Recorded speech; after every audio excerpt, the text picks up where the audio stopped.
అందరికీ నమస్కారం. ఈ పాత్రికేయుల సమావేశం ద్వారా మేము చెప్పబోయే విషయాన్ని ఈ ఆంధ్రప్రదేశ్ రాష్ట్రానికి సంబంధించిన వారు మాత్రమే కాదు వినాల్సింది. ప్రజలారా, ప్రపంచవ్యాప్తంగా ఉండబడినటువంటి భారతీయులందరూ 120 కోట్ల మంది హిందువులందరూ కూడా వినాల్సినటువంటి అవసరం ఉంది ఈరోజు. కారణం, ఈ దేశంలోని 120 కోట్ల మంది హిందువుల యొక్క భగవంతుని పట్ల వారికి ఉండే భక్తి భావాన్ని, ఆరాధనా భావాన్ని, విశ్వాసాన్ని నాశనం చేస్తూ వారిలో ఒక భయాన్ని, ఒక అపపవిత్రపు ఆలోచన విధానాన్ని కలిగే విధంగా స్వయాన ఈ రాష్ట్ర ముఖ్యమంత్రి నారా చంద్రబాబు నాయుడు గారు 2024లో మాట్లాడినాడు. గెలిచిన 100 రోజుల్లో మాట్లాడినాడు. ఏమని మాట్లాడినాడు? జగన్మోహన్ రెడ్డి గారి ప్రభుత్వంలో వారి నియమించినటువంటి తిరుమల తిరుపతి దేవస్థానానికి సంబంధించిన టీటీడీ చైర్మన్, ఈవో, వారి ఆధ్వర్యంలో దేవదేవుడైనటువంటి కలియుగ దైవమైనటువంటి ఏడుకొండల వాడైనటువంటి వెంకటేశ్వర స్వామికి నైవేద్యాన్ని, తిరుపతి లడ్డు ప్రసాదాన్ని ఏదైతే నైవేద్యంగా సమర్పిస్తారో ఆ లడ్డూను జంతువుల యొక్క కొవ్వు నుంచి వచ్చిన నూనెతో తయారు చేసినారు.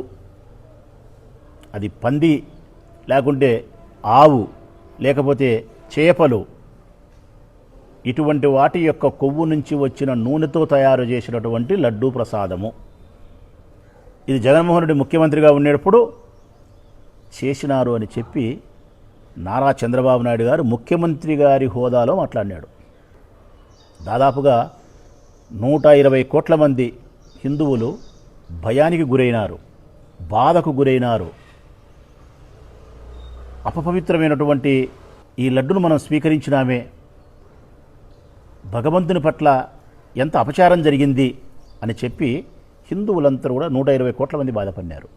ఇంకా ఏముంది, మామూలే ఈ రాష్ట్రంలో జరిగే తంతు. ప్రజలారా, మీకు తెలిసినదే. ఏదైనా జరగని ఒక విషయాన్ని, ఒక తప్పును జగన్మోహన్ రెడ్డి మీద రుద్ది తద్వారా రాజకీయ లబ్ధి పొందాలన్నది చంద్రబాబు నాయుడు యొక్క ఉద్దేశం. దీనికంతా ఒక స్కెచ్ ప్రకారమే జరుగుతుంది. నేను ప్రతిసారి చెప్తా ఉంటా, మొట్టమొదటి చంద్రబాబు నాయుడు వచ్చి చాలా పత్తిగింజ మాదిరి మాట్లాడతాడు. సౌమ్యంగా, నెమ్మదిగా, చాలా ఉత్తముడు, రాముడు మంచి బాలుడు అన్నట్టు. ఎక్కడికి పోతుంది ఈ దేశం? ఏమైపోతుంది ఈ దేశం? స్వామివారికి ప్రసాదించిన ప్రసాదం పెట్టే, నైవేద్యం పెట్టే లడ్డును కూడా ఎనిమల్ ఫ్యాట్తో తయారు చేసినారు. ఎంత బాగా ఈయన మాట్లాడతాడు, వెళ్ళిపోతాడు. ఈయన మాట్లాడుతూనే వెనకమ్మడంగా ఆయన వస్తాడు, సనాతన ధర్మం అని. కోరస్, ఈయన పల్లవి, చంద్రబాబు నాయుడు గారు ఆయన కోరస్ అందుకుంటాడు.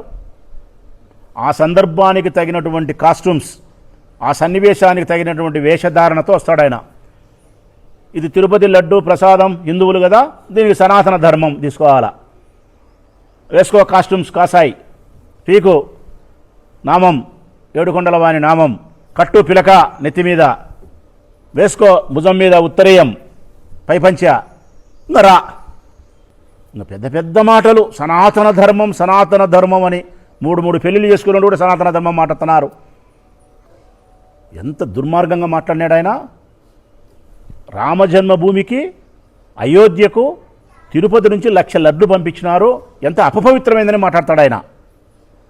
ఈయన చంద్రబాబు నాయుడు మొట్టమొదట ఒక బట్టగాల్చి మొఖానేస్తాడు, ఒక పల్లవి వాడి వదిలేస్తాడు, ఈయన వచ్చి కోరస్ అందుకుంటాడు. ఈయన పోయి తిరుపతిలో పోయి మీటింగ్ పెట్టా, కనకదుర్గమ్మ గుడి దగ్గర పోయి మెట్లు అడిగా. ఈ నానాకం యాగి చేసిన తర్వాత నెక్స్ట్ వస్తారు అసలైన టోళ్ళు, బుడబుడకలో మాదిరి అసలైన టోళ్ళు. TV5, ABN, మహాన్యూస్, ఈటీవీ, ఈనాడు, ఆంధ్రజ్యోతి పత్రిక, బుడబుడకలలో మాదిరి ఇల్లుగా ఇల్లొచ్చారు బయటికి. ఇల్లొచ్చి ఆయన పాడిన పల్లవి, ఈయన పాడిన కోరస్ విషయం రాస్తారు, లైవ్ డిబేట్లు పెడతారు. తిరుపతి లడ్డులో జంతువుల కొవ్వుతో తయారు చేసినారు. జగన్మోహన్ రెడ్డి హిందువే కాదు, జగన్మోహన్ రెడ్డి హిందువులకు అన్యాయం చేసినాడు. 120 కోట్ల మంది హిందువులకు జగన్మోహన్ రెడ్డిని శత్రువుని చేయాలా, శాశ్వతంగా జగన్మోహన్ రెడ్డి రాజకీయ జీవితానికి తెరబడాలా. జీవిత పర్యంతరము చంద్రబాబు నాయుడు ఆయన కొడుకు లోకేష్ బాబే ముఖ్యమంత్రులుగా ఉండాలా. దీనికి 120 కోట్ల మంది హిందువులను దూరం చేయాలా. ఆంధ్రప్రదేశ్ ఒకటే కాదు, వాళ్ళు ఇష్టం వచ్చినట్టు రాసినారు వార్తలు. ఇది అయిపోతానే నెక్స్ట్ 4వ వాళ్ళు వస్తారు. చంద్రబాబుకు భజన చేసే భజన పరులు వీళ్ళు. నాయకులు కాదు, పాడు కాదు, ఎవరికి తోసింది వాడు మాట్లాడతాడు. జగన్మోహన్ రెడ్డి హిందూ కాదు, జగన్మోహన్ రెడ్డి క్రిస్టియను, జగన్మోహన్ రెడ్డి ఇది, జగన్మోహన్ రెడ్డికి అసలుకు లేదు, అటనే పోలే ఇటనే పోలే, లడ్డులో ఇది కలిపినారు, లేక వాళ్ళ ఇష్టానుసారం మాట్లాడాలా. వండి వార్చి ఈ రాష్ట్రంలో ఉండే దేశంలో ఉన్న అందరికీ పుయ్యాల. ఇది చంద్రబాబు నాయుడే వచ్చి ఒక పల్లవి వాడిపోతాడు, ఈయనేమో పవన్ కళ్యాణ్ వచ్చి కోరస్ అందుకొని సనాతన ధర్మం అని చెప్పి ఈయన చేస్తాడు. ఈ విషపత్రికలేమో విషయాన్ని రాస్తాయి, రాసిన విషయాన్ని ప్రపంచమంతా వండి వార్చేవాళ్ళు వీళ్ళు భజన పరులు. అడిగైపోయా. ఇది రాష్ట్రంలో జరిగే తంతు. మళ్ళీ ఒక వారము 10 రోజులు గ్యాప్ ఇచ్చి మళ్ళీ ఇంకోటి ఎత్తుకోవాలా జగన్ మీద. ఇంకోటి ల్యాండ్ టైటిలింగ్ అనో, లేకుంటే 30,000 మంది ఆడపిల్లలు కనపడలేదనో, ఏదో ఒకటి ఇంకోటి ఎత్తుకోవాలా. ఎత్తుకొని మళ్ళీ అంతే సేమ్ ఇదే. మీ మనుషులా కాదా అసలు? మీరు అసలు ప్రజలలో మీ పరిస్థితి ఏందని మీకు అర్థం చేసుకుంటున్నారా? ఇంత అపవిత్రమైన మాటలు మీరు మాట్లాడినారే, స్వామివారికి సంబంధించి ఇంత అన్యాయంగా మీరు మాట్లాడినారే, ఒక్క వ్యక్తిని టార్గెట్ చేసి, కేవలం జగన్మోహన్ రెడ్డి అనే ఒకే వ్యక్తిని టార్గెట్ చేసి రాజకీయంగా లబ్ధి పొందడం కోసం అత్యంత పవిత్రమైనటువంటి ఏడుకొండల వానికి సంబంధించినటువంటి లడ్డూ ప్రసాదానికి సంబంధించి అపచారానికి, అపవిత్రకు సంబంధించిన మాటలు మీరు మాట్లాడి భక్తుల యొక్క మనోభావాలను పూర్తిగా మీరు దెబ్బతీసే విధంగా ప్రవర్తించినారే. సుప్రీంకోర్టు జోక్యం చేసుకుంది. ప్రజలారా, ఒక నివేదిక లేదు, ఒక విచారణ జరగలేదు, ఏ ఆధారం లేకుండా, ఏ విచారణ లేకుండా, ఏ నివేదిక లేకుండా ఇట్లా మాట్లాడడం సరైన పద్ధతి కాదు. మీరందరూ దీని మీద మాట్లాడకుండా నిశ్శబ్దంగా ఉండండి. సిబిఐ చేత మేము విచారణ చేపిస్తామని చెప్పి సుప్రీంకోర్టు సిబిఐ చేత విచారణ చేయించింది. 2004లో ప్రారంభమైనటువంటి సుప్రీంకోర్టు ఆదేశాల మేరకు సిబిఐ విచారణ నిన్నటి దినం సిబిఐ విచారణ పూర్తి అయిపోయి వాళ్ళు ఛార్జ్షీట్ కోర్టులో ఫైల్ చేసినారు, నెల్లూరు కోర్టులో. ఏం చేసినారా ఛార్జ్షీట్లో వాళ్ళు పొందుపరిచిన అంశం అంటే, ప్రజలారా, చంద్రబాబు నాయుడు చెప్పినట్టు, పవన్ కళ్యాణ్ చెప్పినట్టు, విషపత్రికలు విషయాన్ని చిమ్మినట్టు, ఈ భజన పరులు వండి వార్చినట్టు ఎక్కడా ఏమీ లేదు. జంతువుల యొక్క కొవ్వుతో తిరుపతి లడ్డూ ప్రసాదము చెయ్యలేదు. ఇందులో జగన్మోహన్ రెడ్డికి, వైవి సుబ్బారెడ్డి గారికి, భూమా కరుణాకర్ రెడ్డి గారికి, ఈవో ధర్మారెడ్డి గారికి ఎవరికి సంబంధం లేదు. వాళ్ళ ప్రస్తావన కూడా ఛార్జ్షీట్లో లేదు. ఒక్కసారి కూడా ఒక పేరులో వాళ్ళ అక్షరం కూడా ప్రస్తావించలే. పామాయిల్తో అంటే నెయ్యితో చేయాల్సిన లడ్డును నెయ్యి యొక్క నాణ్యత తగ్గి చేసినారని చెప్పి ఇచ్చినారు. జంతువుల కొవ్వు లేదని ఇచ్చినారు.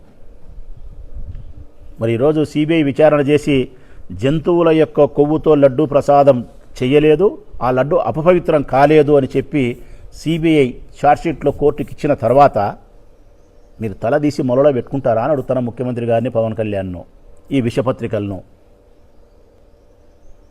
నేను ఒక పొలిటికల్ పార్టీకి సంబంధించిన వ్యక్తిగా కాకుండా భగవంతుని పట్ల భక్తి కలిగినటువంటి ఒక భక్తునిగా చెప్తా ఉన్నా.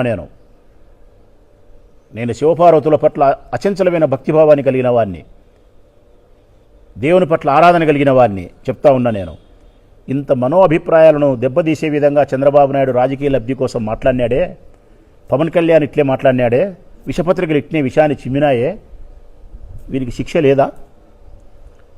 సుప్రీంకోర్టు, గౌరవ సుప్రీంకోర్టు వారుగా స్పందించాల్సినటువంటి బాధ్యత ఉందని చెప్పి నా విజ్ఞప్తి. వీరి మీద కేసులు నమోదు చేయాలా. ఒక్కరు కాదు కంప్లైంట్ ఇస్తానేది పొద్దు వీళ్ళ మీద. ఒక నేరం జరిగితే దాని బాధితుడు ఒకడే ఇస్తాడు. ఇక్కడ 120 కోట్ల మంది హిందువులు కంప్లైంట్ చేస్తున్నారు వాళ్ళ మీద శిక్షించమని. సోషల్ మీడియాలో వాగిపోతుంది. నేను అభ్యర్థిస్తానా ఈ రాష్ట్ర హైకోర్టును కానీ, సుప్రీంకోర్టు వారి గారిని, గౌరవ సుప్రీంకోర్టు వారిని, సిబిఐ చేత విచారణ చేయించి మా మనోభిప్రాయాన్ని బ్రతికించినందుకు, భగవంతుని పట్ల మా విశ్వాసాన్ని కాపాడినందుకు ధన్యవాదాలు. అదేవిధంగా ఇంత అపవిత్రమైన మాటలు మాట్లాడి అపచారానికి ఒడిగట్టినటువంటి ఈ ప్రబుద్ధులను శిక్షించడానికి కేసు నమోదు చేయండి. యావత్ భారతీయులందరికీ వీళ్ళకి క్షమాపణ చెప్పాలా, కోర్టు ద్వారా వీళ్ళకు శిక్ష పడాలా. అప్పుడే ఇంకొక విధవ ఇట్లాంటి మాటలు మాట్లాడకుండా ఉంటాడు. ఎన్ని మాట్లాడినారు అసలుకు. ఆర్పి అనేవాడైతే మాట్లాడినాడు, జబర్దస్త్ వాడు కమిడియన్. రోజమ్మని ఎంత నీచగా మాట్లాడినాడు. రోజమ్మ కొవ్వుతో చేసినారు ఈ లడ్లు, రోజమ్మ పంది అని మాట్లాడినాడు వాడు. గుడిమెట్లు కడుగుతారా? కడగాల్సింది గుడిమెట్లు కాదయ్యా పవన్ కళ్యాణ్, కడగాల్సింది గుడిమెట్లు కాదు.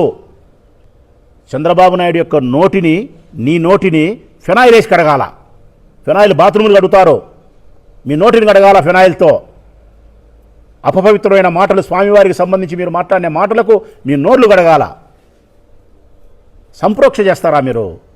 దేనికి సంప్రోక్ష? సంప్రోక్ష చేయాల్సింది గుడిమెట్లను గుళ్ళను కాదు. అపవిత్రమైనటువంటి మీ మెదడును సంప్రోక్ష చేయాలా, మీ ఆలోచనలను సంప్రోక్ష చేయాలా. ముందు మీరు మారండి. ఎంతటికి తెగిచ్చినారంటే మీరు అసలుకు కేవలం రాజకీయములో అధికారం కోసం ఏ గడ్డి కరిసేదానికైనా, ఏ సంఖ నాకేదానికైనా మీరు సంసిద్ధంగా ఉన్నారు. మీ టార్గెట్ ఒకటే, జగన్మోహన్ రెడ్డిని హిందువులకు దూరం చేయాలా. మీ టార్గెట్ ఒకటే, జీవిత పర్యంతరం నువ్వు నీ కొడుకు ముఖ్యమంత్రిగా పెత్తనం ఎలగబెట్టాలా. దీనికోసం ఏమైనా మాట్లాడతాం, ఏమైనా చేస్తాం. ప్రజలందరికీ విజ్ఞప్తి చేస్తూ ఉన్నాం. తిరుపతి లడ్డులో జంతువుల కొవ్వుతో లడ్డూ ప్రసాదం తయారు కాలేదని సిబిఐ వారు ఇచ్చిన రిపోర్టు ద్వారా మన మనసులన్నీ ప్రశాంతమైనాయి. మనందరం సంతోషపడతా ఉన్నాం. దేవదేవుడైన ఆ ఏడుకొండల వానికి ఏదైతే నైవేద్యంగా సమర్పిస్తారో తిరుపతి లడ్డును, దాన్ని మహాప్రసాదంగా భావించి కళ్ళకు అద్దుకొని చెప్పులు విడిసి పవిత్రమైనటువంటి హృదయంతో భావంతో మనం ఆరగిస్తాం. అది భోజనం కాదు, మహాప్రసాదం దేవదేవుంది. ఈరోజు ఆ బాధ మనకు పోయింది. జంతువుల కొవ్వుతో తయారు చేయలేదు, పవిత్రంగానే తయారైంది. వీళ్ళే అపపవిత్రులు. నారా చంద్రబాబు నాయుడు, పవన్ కళ్యాణ్ ఈ ముడ్డి దురుచుకొని కూడా తరగా ఉన్నాయి కదా పత్రికలు. పిల్లల ముడ్డి దురచడానికి కూడా తరంగావు ఈ పత్రికలు. వీళ్ళు రాసిన విష ప్రచారమే బాగలేదు. ప్రజలారా, ప్రజలు స్పందించాల్సినటువంటి అవసరము. స్పందించి ఇంకొకసారి ఇటువంటి పనులు చేయకుండా, హిందూ ధర్మానికి భంగం కలిగించకుండా నాయకులు ఒళ్ళు దగ్గర పెట్టుకొని జాగ్రత్తగా నోరు ఉండాల్సిన పరిస్థితి ఉండేలాగా ప్రజలు ముందుకొచ్చి ప్రశ్నించాల్సిన బాధ్యత ఉందని విజ్ఞప్తి చేస్తూ సెలవు.